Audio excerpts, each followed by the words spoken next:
Martha, Martha. Now the two Greek verbs that follow are merimnas ke perivadzi peripolla. You are worried, full of merimna, full of care, and perturbed about many things understood.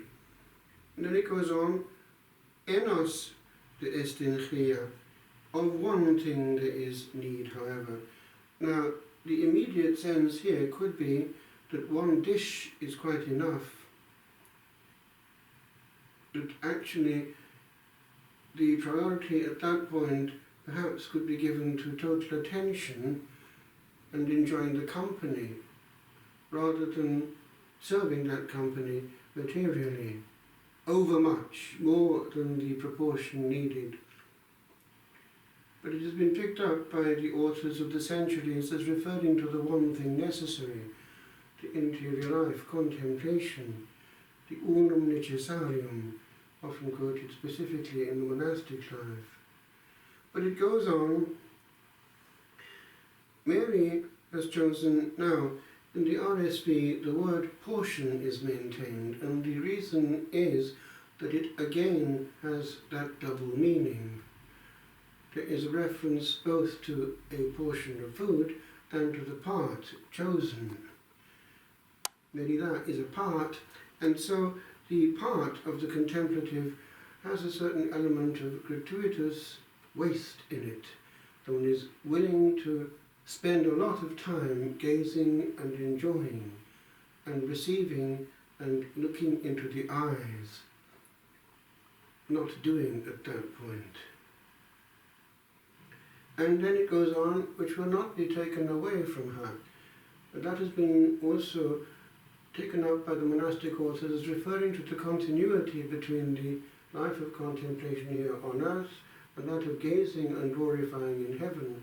There is an element coming in, an anticipation of the future life, a sharing of a certain angelic mode and existence here on earth in the purely contemplative life, which has that notion of praise, a life of pure praise, on behalf precisely of the busy ones. But every Christian soul has to have a certain order, and when that order goes, then the Lord will be saying to us, Martha, Martha, you are perturbed about many things. In the meditation this morning that comes from the notes with regard to the Gospel of the Day, published in America, we have this interesting aside from the author commenting this passage.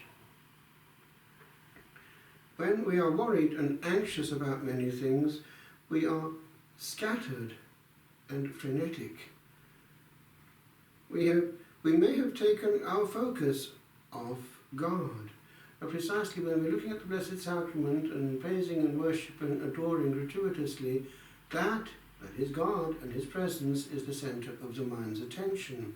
And proportion by a counter effect actually cancels the concentrating on the problem, and order is restored, and also serenity of heart.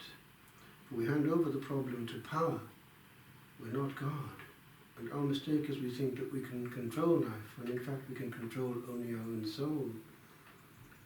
So we may have taken our focus off God, and just as the apostle walking on water, what happens when we take our gaze off Jesus? And this author goes on, that is why our morning quiet time is absolutely essential.